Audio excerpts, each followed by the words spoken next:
Magandang araw mga kapensado, at welcome sa ating channel na Philippine Yair News.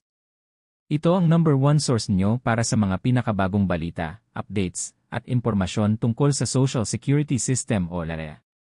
Kung bago ka pa lang dito, huwag kalimutang mag-subscribe at i-click ang notification bell para palagi kang updated sa lahat ng announcements at benefits na dapat mong malaman. Dito sa ating channel, lagi kang nauuna sa balita, lalo na pagdating sa mga benepisyong may kinalaman sa RAES, GSIS, at iba pang government programs na tumutulong sa ating mga kababayan.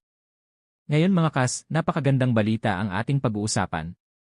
Para sa lahat ng pensioners, siguradong matutuwa kayo dahil ang LAEA ay magbibigay muli ng 13 3-month bonus ngayong Disyembre at ito ay mas maaga kaysa inaasahan. Tama ang narinig ninyo.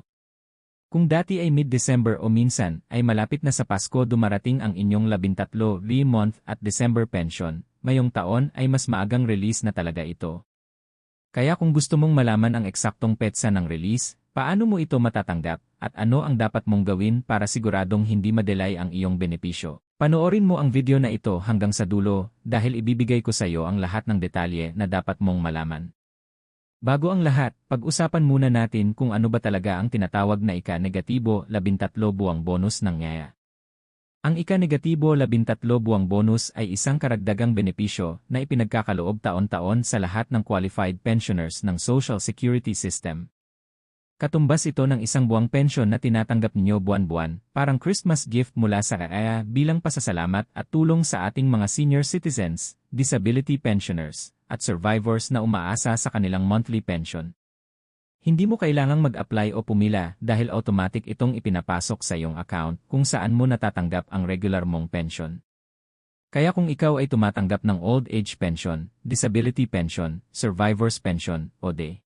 Ngayong alam na natin kung ano ang 13 3-month bonus, dumako naman tayo sa pinakaimportanteng bahagi, ang schedule ng release ngayong December 2025.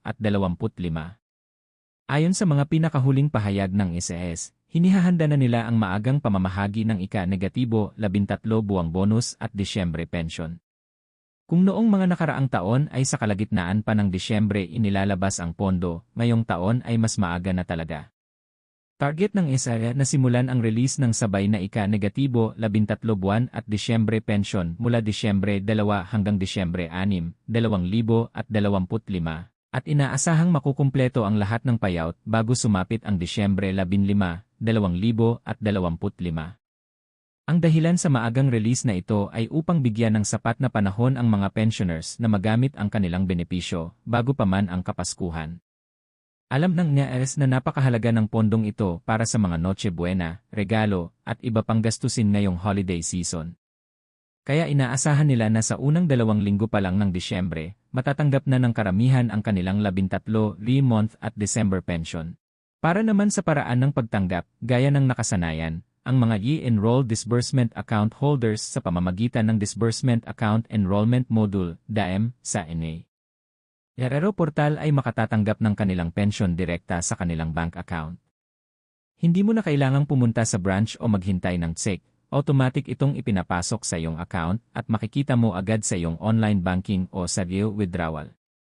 Para naman sa mga pensioners na gumagamit pa rin ng remittance centers o check delivery, siguraduhin lamang na updated ang inyong address, contact number, at identification records upang maiwasan ang anumang delay o problema sa pagkuha ng benepisyo. At tandaan, ang 13 3-month bonus at December pension ay sabay na ipinapadala. Halimbawa, kung ang buwan ng pensyon mo ay 10,000, makakatanggap ka ng 20,000 ngayong Disyembre 2025, 10,000 para sa December pension at 10,000 para sa 13 3-month bonus.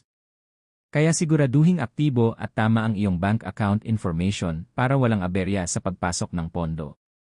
Kung hindi ka pa nakapag-enroll sa DAEM, mag-login sa NA account, piliin ang Disbursement Account Enrollment, at i-upload ang mga kinakailangang dokumento. Ngayon, importante ring tandaan ng lahat ng pensioners na hindi sabay-sabay pumapasok ang crediting ng 13 3-month at December pension sa lahat ng bangko. May kanya-kanyang schedule ang bawat financial institution depende sa kanilang internal processing.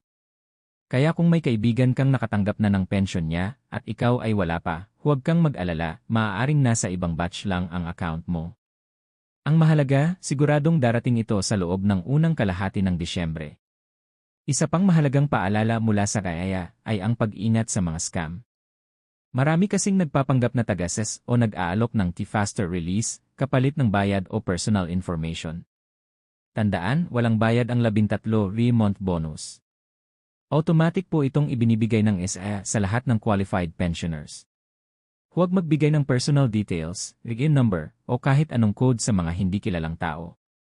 Kung may duda, i-verify lamang sa opisyal na channels ng NAIA. Ang website na gov.ia. Ang verified Facebook page na Philippine Social Security System. O magtungo sa pinakamalapit na RARO branch. Para naman sa paraan ng pagtanggap, gaya ng nakasanayan, ang mga e-enrolled disbursement account holders sa pamamagitan ng Disbursement Account Enrollment Module, DAEM, sa NA. RARO portal ay makatatanggap ng kanilang pensyon direkta sa kanilang bank account. Hindi mo na kailangang pumunta sa branch o maghintay ng check. Automatic itong ipinapasok sa iyong account at makikita mo agad sa iyong online banking o sa withdrawal. Para naman sa mga pensioners na gumagamit pa rin ng remittance centers o check delivery, siguraduhin lamang na updated ang inyong address, contact number, at identification records upang maiwasan ang anumang delay o problema sa pagkuha ng benepisyo. At tandaan, ang 13-month bonus at December pension ay sabay na ipinapadala. Halimbawa, kung ang buwan ng pensyon mo ay 1,000,000, makakatanggap ka ng 20,000 mayong Disyembre 2025, 1,000 para sa December pension at 1,000 para sa 13-month bonus. Kaya siguraduhing aktibo at tama ang iyong bank account information para walang aberya sa pagpasok ng pondo. Kung hindi ka pa nakapag-enroll sa DAEM, mag-login sa NA account, piliin ang Disbursement Account Enrollment, at i-upload ang mga kinakailangang dokumento.